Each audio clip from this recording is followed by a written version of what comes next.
කාන්තා ශරීරයේ ප්‍රධාන වශයෙන් හෝමෝන වර්ග දෙකක් තියෙනවා. ඊස්ට්‍රජන් අනිත් හෝමෝනේ තමයි ප්‍රොජෙස්ටරෝන්. මේ හෝමෝන ගැන ඔබ කලිනුත් දැනුවත් වෙලා ඇති.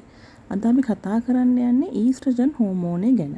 ඊස්ට්‍රජන් හෝමෝනය ප්‍රධාන වශයෙන්ම කාන්තා ලක්ෂණ ඇති කරන හෝමෝනය කියලා සලකනවා.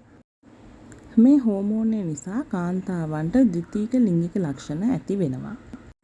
ඒ කියන්නේ කුල පළල් වීම, ඇඟ හැඩවීම, ඊස්ට්‍රජන් ශ්‍රාවය නිසා ඔසප් චක්‍රයේ ආරම්භය, ලැම හෝ පියයුරු විශාල වීම ප්‍රමාණයෙන්, ඒ වගේම තට්ටම් ආශ්‍රිත ප්‍රදේශවල මේද තැන්පත් වීම, ඒ වගේම කුරුලෑ හට ගැනීම, ඉකිලි සහ කිහිලි ආශ්‍රිත ප්‍රදේශවල රෝම හට ගැනීම සහ අධික වර්ධන වේගයකුත් පෙන්눔 කරනවා මේ ඊස්ට්‍රජන් ශ්‍රාවය ආරම්භ වීමත් සමගම කාන්තාවක් තුළ. ඒ වගේම සම සුසිනිඳු වීම සහ කොලජන් ශ්‍රාවය කිරීමත් ඊස්ට්‍රජන් වල ප්‍රධාන කාර්යයක්. ශරීරයේ කොලජන් නිපදවීම නිසා හමට සුසිනිඳු බවක්, පැහැපත් බවක් වගේම දීප්තිමත් බවක් ලබා දෙනවා. මේ කියපු ලක්ෂණ කිසිවක් කුඩා ගැහැණු දරුවෙකුගේ පෙන්වන්නේ නැත්තේ ඇගේ ඔසප් චක්‍රය හෝ ඇගේ ඩිම්බ සක්‍රිය වීමේ ක්‍රියාවලිය සිදු වී නැති නිසා. ඩිම්බ කෝෂවල ඩිම්බ සක්‍රිය වීම ආරම්භ වීමත් සමගම තමයි මේ ඊස්ට්‍රජන් ශ්‍රාවය කිරීම ආරම්භ වෙන්නේ. මොකද ඊස්ට්‍රජන් තියෙන්නේ ඩිම්බ කෝෂවල ඩිම්බ තුල නිසා. ඩිම්බ කෝෂ වලින් තමයි ඊස්ට්‍රජන් හා ප්‍රොජෙස්ටරෝන් කියන හෝමෝනය නිපදවන්නේ. එතකොට ගැහැණු ළමෙක් වැඩිවියටපත් වූ වහාම ඊස්ට්‍රජන් නිපදවීම ආරම්භ වෙනවා.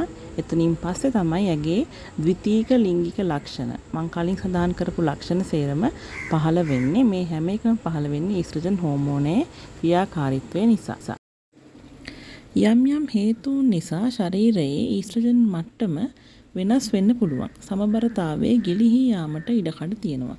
මේ හේතුව නිසාම තමයි කාන්තාවන්ගේ ඔසප් චක්‍රයේ අක්‍රමවත්භාවය ඇති වෙන්නේ.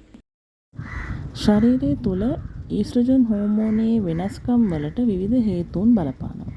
අධික ආතතිය, අධික තෙහෙට්ටුව, ව්‍යායාම අධිකම, අධික ස්ථූලතාවය, මද්යසාර වලට ඇති අධික නැඹුරුව, ඒ වගේම බාහිරින් ලබා ගන්නා විවිධ වර්ගයේ ඖෂධ, ඒ වගේම නිින්ද අඩුකම සහ සමබල ආහාර වේලක අඩුව මේ සඳහා බලපානවා. මේ හේතුන් හින්දා ශරීරය තුළ ඊස්ට්‍රජන් විශාල වශයෙන් වැඩිවීමට හෝ අඩුවීමට හේතු වෙනවා. ඊළඟට අපි කතා කරන්න යන්නේ කාන්තාවන් අතර බහුලවම දක්නට ලැබෙන ඊස්ට්‍රජන් හෝමෝන වැඩිවීම කියන සංකූලතාවයයි. මේ හින්දා විවිධ ශාරීරික ගැටලු මතුවෙනවා.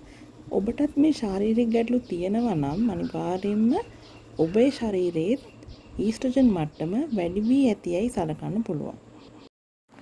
ඊස්ට්‍රජන් මට්ටම වැඩිවීම නිසා ඔසප් චක්‍රයේ අක්‍රමවත් වීම, බඩ පිපීම, ශරීරයේ මස්පිඩු වේදනා, ශරීරයේ ශනික බර වැඩිවීම, අධික ලෙස දහදිය දැමීම, පියයුරු මත ගැටිති ඇතිවීම සහ අධික කම්මැලිකම, කනස්සලු ස්වභාවය සහ අධික මානසික ආතතිය වගේ සංකුලතා ඇති වෙන්න පුළුවන්. ඒත් එක්කම හිස ආශ්‍රිත වේදනා, හිස කෙස් අධික ලෙස ගැලවී යාම, නිසරු භවයේ ලක්ෂණ මේ සේරම හේතු වෙන්නේ අධික ඊස්ට්‍රජන් ප්‍රමාණයක් ශරීරය තුළ අන්තර්ගත වීම හා නිපදවීම නිසායි.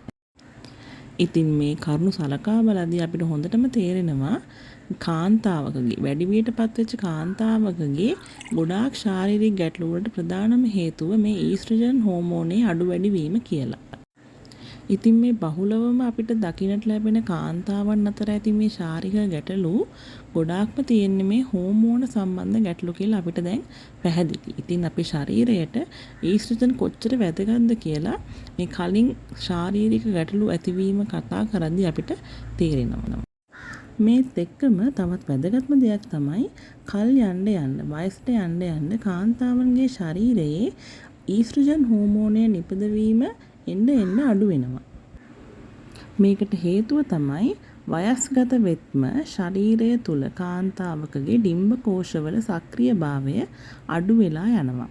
ඒ හින්දා ඩිම්බ කෝෂවලින් නිපද වෙන ඊස්ට්‍රජනුත් එන්න නිපදවීම අඩුවීම සිද්ධ වෙනවා. මේ රූපයෙන් පෙන්නලා තියෙන්නේ විවිධ වයස් ප්‍රාන්තරවල ඉන්න කාන්තාවන්ගේ ශරීරයේ ඊස්ට්‍රජන් මට්ටම කොහොමද අඩු වෙලා තියෙන්නේ කියලා. ඉතින් වයසට යන්න යන්න කාන්තාවන්ගේ හම එල්ලා වැටෙන්නේ, හම රැලි වැටෙන්නේ, හම ගොරෝසු වෙන්නේ, ඒ වගේම හමේ තිබුණු දීප්තිය සහ සිසුනිදු බව අඩු වෙන්නේ මේ ඊස්ට්‍රජන් හෝමෝනය ශරීරයේ එන්නම අඩුවීම නිසායි. යම් යම් රෝගාබාධ හින්දා සමහර කාන්තාවන්ගේ ඩිම්බ කෝෂ හෝ ගර්භාෂය ඉවත් කිරීම සිදු කරනවා. ඉතින් ඒ අයටත් මේ වගේ සංකූලතා ගොඩක් පැන නගින්න විශාල විදිහට ඉඩකඩ තියෙනවා. එදිනෙදා ජීවිතයේදී ශරීරයේ තියෙන ඊස්ට්‍රජන් මට්ටම ප්‍රශස්ත මට්ටමේ පවත්වා ගැනීමට නම් එදිනෙදා ව්‍යායාම් කිරීම, සමබල ආහාර වේලක් ලබා ගැනීම, ස්වභාවික ආහාරවලට යොමු වීම සහ යහපත් මානසික මට්ටමකින් යුතු වීම වැදගත් වෙනවා. ඉතින් අපේ ශරීරයේ ඊස්ට්‍රජන් මට්ටම හොඳයි නම් අපිට ඇතිවන බොහෝ ශාරීරික ගැටලු මගහරවා ගැනීමට අපිට ලේසියෙන්ම පුළුවන්.